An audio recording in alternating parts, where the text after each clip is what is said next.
Vamos lá para o primeiro rascunho das regras da sociedade que eu vou criar. Quer dizer, da família que eu vou criar, que depois vai virar uma. Enfim, juros compostos, né? O nome disso, basicamente. Aqui são as regras principais, e aqui são as regras intrínsecas, coisa do tipo: se você descumprir isso aqui, você tá fora da família, você perde direito a tudo que você recebeu. E essas aqui são as sugestões, que eu não escrevi ainda, mas depois eu escrevo. Nas regras intrínsecas, tem as regras de construção e as regras de manutenção. Eu achei melhor reunir tudo logo de uma vez, porque é mais fácil explicar desse jeito. Mas dá para explicar de qualquer jeito também. Deu uma bugadinha. Enfim, primeira regra é: família não é igual a sangue, família é igual a construção.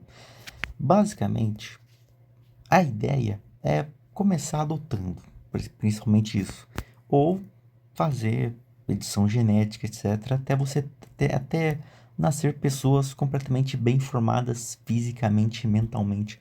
Porque, tipo assim, eu nasci com dislexia, que é uma coisa assim que atrapalha a sua vida, que é um negócio super leve. Isso já é um inconveniente do cacete.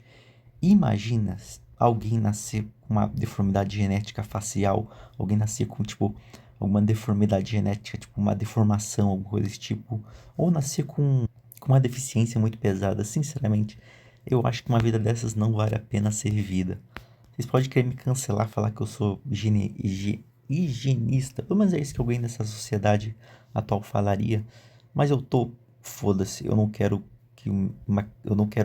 que a próxima geração seja uma pessoa, como posso dizer, que não tem acesso a um corpo decente para poder viver uma vida digna. Sabe, eu não acho que isso é pedir muito, também não é muito caro de você fazer isso e você adotar e você fazer algo desse tipo. Não é caro, não é nem difícil. As pessoas não fazem por uma questão cultural mesmo, mas faz parte, infelizmente, da vida. Porque lembrando bem, a ideia é a reciprocidade também. Tipo assim, eu não quero que você tenha um corpo que não dê pra você viver uma vida digna e você também não pode querer que as pessoas que venham depois de você não tenham isso. Então, o ideal mesmo é evitar filhos sanguíneos. Sabe fazer filho à moda antiga? Evita. Busca, sabe, ver o DNA certinho da pessoa. Ver se, tipo, o meu DNA, se eu misturar com aquela pessoa lá, vai acabar dando problema. Então, melhor nem arriscar. Não arrisque. Lembrando que se você descumprir essa regra, qualquer regra dessa lista, você é expulso. Você perde tudo, você perde a reciprocidade. Ou seja, se eu te dei uma coisa e você não passou adiante, e se eu tiver como te cortar, eu te corto. E reciprocidade é isso. Se você tá de mão dada comigo, você tem que dar de mão dada para todo mundo. Se você decidir não querer ajudar o seu coleguinha, não vamos te ajudar também. É basicamente isso. Por isso que essas são as regras intrínsecas. São coisas que têm que ser seguidas à risca, a ferro e fogo, basicamente. Então, primeira regra, resumindo, passar um corpo digno, bonito. Tipo assim, passe o que você gostaria de ter recebido. Basicamente isso. E também família é construção, não tem nada a ver com sangue, genética. Isso aí é só um meio para um fim. O próximo tópico é o básico. Aqui, o básico. O que seria o básico? O básico seria uma vida tranquila, como é que eu posso dizer? Eu vou deixar dinheiro infinito para os meus descendentes, então eu quero que meus descendentes deixem um dinheiro infinito para o próximo descendente. Infinito também não estou querendo dizer que você pode gastar à vontade. Infinito quer dizer que se você não matar a galinha, você vai ter ovo pro resto da sua vida. Se possível, choque alguns ovos para deixar para ter mais galinha para todo mundo poder comer ovo. E isso tem que se seguir pelo dinheiro, enfim, por tudo que vai ser deixado adiante. Isso inclui conhecimentos também, mais algumas coisinhas que eu vou deixar. Enfim, eu vou passar para pessoas passarem. Próximo ponto: apoio e comunidade. Enfim, como é que acontece isso hoje em dia? Que eu acho um negócio super estranho. Aqui você tem sua casa com sua esposa, por exemplo, daí você tem os seus filhos. Tem os seus filhos. E você manda eles pra puta que pariu. Isso aí eu acho um negócio que não faz muito sentido. Nem no ponto de vista econômico, nem no ponto de vista social.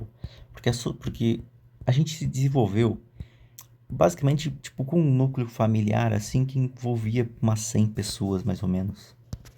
E conforme o tempo, o grupo ia aumentando, ia se dividindo, e, e isso ia acontecendo perpetuamente. O que eu quero evitar é essas duas coisas principais. Isso de você mandar a pessoa para muito longe, porque isso acaba isolando ela.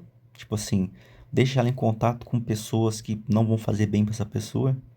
E também essa coisa de você ter um grupo tão grande que ele acaba se dividindo e virando uma bagunça completa, porque depois um grupo briga com outro por causa de mínimos detalhes e a gente tem, sei lá, os católicos, os protestantes, não sei que lá o que, lutando entre si por causa de mínimos detalhes. Enfim, não conheço muito bem sobre essas religiões, mas deu para entender o conceito. Essas duas coisas vamos ter que evitá-las. Então a ideia é basicamente formar vilas, que essas vilas se tornariam cidades e fazer outras cidades, outras cidades, outras cidades, outras cidades, que é basicamente assim que nem funciona o mundo hoje em dia. O mundo moderno é mais ou menos assim. Para começar, a ideia que eu tive é comprar uma casa já mais ou menos formada em algum canto que as casas são mais baratas no Brasil mesmo. Daí eu pego uma casinha, ah, depois que eu tenho mais filhos, vou formando mais famílias, vou construindo mais casas, mais casas, mais casas, mais casas, formando como se fosse uma mini cidade, uma mini sociedade. Eventualmente, esse núcleo familiar vai ficar muito grande, ao ponto de que algumas pessoas vão ficar tipo assim: ah, eu quero um pouquinho mais de privacidade, algo do tipo. Ou eu quero, por exemplo, eu quero expandir esse núcleo, essa questão da moradia para outro lugar, porque, eu quero poder viajar para outro canto. Então, a pessoa vai lá, forma um núcleo, compra um pedaço de terra, vai formando outro núcleo, e assim vamos formando pequenas bolinhas de sociedade com a nossa cultura específica, isolada das outras culturas, por um motivo bem que eu vou explicar no próximo tópico. E qual que é esse próximo tópico? Evitar contaminações. Enfim, pode parecer meio estranho isso que eu vou falar, principalmente é estranho hoje em dia nessa cultura, mas tem um negócio chamado cultura hegemônica, que é a cultura que está regente no nosso planeta hoje em dia, que é o que a maioria dos pessoal acredita, tipo, como é que eu posso dizer? É o senso comum dessa época, e o senso comum tá quase 100% errado ou enviesado, por questões históricas, mas também de como a sociedade funciona, tipo, quem manda na sociedade manda no senso comum. Paga mídias, paga influenciadores, paga pessoas para basicamente fortalecer suas ideias e favorecer seus interesses e tudo mais. Então é como se você pegasse um computador que alguém já usou esse computador por durante anos. Um completo desconhecido. Imagina, você vai lá, tá cheio de vírus, tá cheio de vírus, cheio de coisa instalada, arquivo, foto antiga que não é mais usada, arquivo fantasma. Vamos ser honestos aqui, aquele computador vai estar um lixo. É mais ou menos assim que eu vejo a sociedade hoje em dia, tipo assim, a cultura hegemônica de hoje em dia. Teve tanta coisa na história, tipo, tanta coisa mesmo, que só vai rolar funcionar daqui pra frente se dar um reset total e manter as contaminações bem longe. Aqui tá um exemplo bom de contaminação, porque, para quem não sabe, essa foi a causa da morte do meu avô. Meu avô morreu disso aqui mesmo. Eu tipo, vou perguntar, como é que alguém morre de religião? Sabe, essa contaminação aqui vai ser bem interessante de explicar. Meu avô, quando tinha mais ou menos assim uns, não sei, 50 anos, eu tô chutando aqui o número, não sei exatamente a idade dele, ele descobriu que tinha câncer, sabe? Tipo assim, não exatamente câncer, mas ele tava com muito problema de falta de ar, porque ele era fumante. E meu avô passou a vida inteira dele acreditando em religião, essas coisas específicas. Quando ele teve esse problema no pulmão, em vez de parar de fumar, ele decidiu colocar suas esperanças na fé. Falava coisas do tipo: Deus vai me curar. Eu vou amanhecer amanhã bem, se Deus quiser. E não só isso, como ele começou a fazer coisas, tipo, e eu consideraria coisas extremamente burras e absurdas. Mas alguém com uma contaminação tão grande assim, cultural, é algo que essas pessoas fazem, infelizmente. Ele, se eu não me engano, na época, ele vendeu. Não me lembro se foi um carro, uma moto, se foi um bezerro, alguma coisa desse tipo. E praticamente deu o dinheiro todo para a igreja, quando ele acabou de descobrir que ele tinha um problema grave. Vamos supor aqui que foi o carro, porque é o que está na minha memória, mas eu não me lembro muito bem nessa época. Já deve fazer, sei lá, uns 10, 15 anos. Ele vendeu e deu para a igreja. E continuou fumando. Não se esforçou para parar e é isso. Daí você me pergunta no que diabos isso ajuda a situação dele? Pois é, não ajuda. E ele continuou. Ia na igreja, todo mês doava dinheiro pro pastor, ia lá, passava o dia inteiro rezando e algo do tipo. Tipo assim, isso até ajuda um pouquinho por causa de placebo, mas você vai ver pelo resto da história que não adiantou muita coisa. E ele ia lá, doava dinheiro, comprava coisa, comprava paninho milagroso, comprava coisa que o pastor mandava, comprava água ungida, sei lá, feijãozinho mágico. E isso ia embora. O dinheiro dele, pouco dinheiro que ele tinha, porque ele não sabia como usar o dinheiro dele para fazer mais dinheiro naquela época. E nisso ficou por uns 15 anos assim dele lutando com a doença que nem um amendoim na boca de um banguela assim, sem saber o que fazia da vida dele. Vou resumir a história para vocês. No final das contas, ele teve câncer na garganta, se não me engano, a faringe, laringe, não se decorei onde é que era, mas basicamente ele morreu. E você vai me falar, ah, ele morreu de câncer na laringe. Não, ele não morreu de câncer na laringe.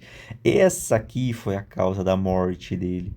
Não tem outra causa da morte. Por quê?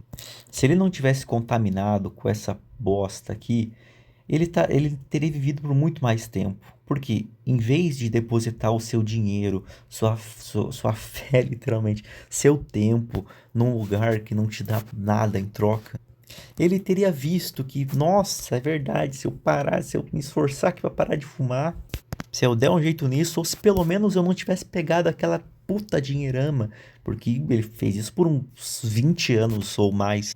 Na verdade, ele deve ter feito isso desde que ele nasceu, não, desde que conseguiu o primeiro dinheiro. Quanto dinheiro ele já não deu para uma instituição que não deu nada de volta para ele? Se naquela época ele tivesse um pouco mais de dinheiro, provavelmente ele também teria vivido mais, mesmo se continuasse fumando, porque teria acesso a melhores, como é que é, posso dizer, melhores tratamentos. Então, essas contaminações aqui que eu tô te falando são coisas bem perigosas, porque é como se fosse um vírus, um vírus traiçoeiro que você não vê chegando. A cultura hegemônica, ela funciona como se fosse um aquário. A cultura hegemônica é a água do aquário. Você não vê ela chegando, mas ela está ali. Ela é a voz do senso comum. Porque não se engane, tudo que chega para você através de TV, através de todo meio de consumo, filmes, YouTube, conversas que você tem com qualquer pessoa, chega contaminado com isso, com ideias prévias, pré-estabelecidas. Até em meme de internet tem isso tudo. E você precisa, no mínimo, ser bastante astuto para saber o que é o que. Por isso que esses pontos aqui são muito mais importantes do que parecem. Porque você não pode, tipo assim, às vezes você não vê que o que você está pensando não foi você que pensou, mas foi o que alguém quis que você pensasse, alguém passasse isso para você. Mas se você, por acaso, por alguma falha assim, básica não raciocinou direito, alguém pode ir lá e para você explicar tintim por tintim, desenhar para você. Por isso que apoio familiar é extremamente importante. Eu não tive isso e posso te dizer que fez bastante falta. Eu teria feito coisas que eu fiz antes do que eu acabei fazendo. O que me prejudicou bastante, inclusive. Eu dei sorte, mas eu poderia ter me ferrado muito. Que nem muitas pessoas se ferraram. Meu pai se ferrou, minha irmã se ferrou. Tipo assim, pra trás, se você tá lendo isso, se você tá vendo isso, meu filho, você nunca vai conhecer essas pessoas. Quer dizer, meu filho, provavelmente sim, mas tipo, filhos dos meus filhos, eu vou fazer de tudo, mas eu vou apagar essa parte da história, porque sinceramente é muito triste pra passar adiante. Então, resumindo, qualquer contaminação desse jeito aqui é completamente proibido. Você vai ser expulso da família, porque é, É que nem como se um parente seu pegasse câncer. Bem triste. E se você passar isso para as pessoas, é como se fosse um câncer transmitido pelo ar, assim. Não é nem o ar, é as coisas que você fala e expressa para os outros.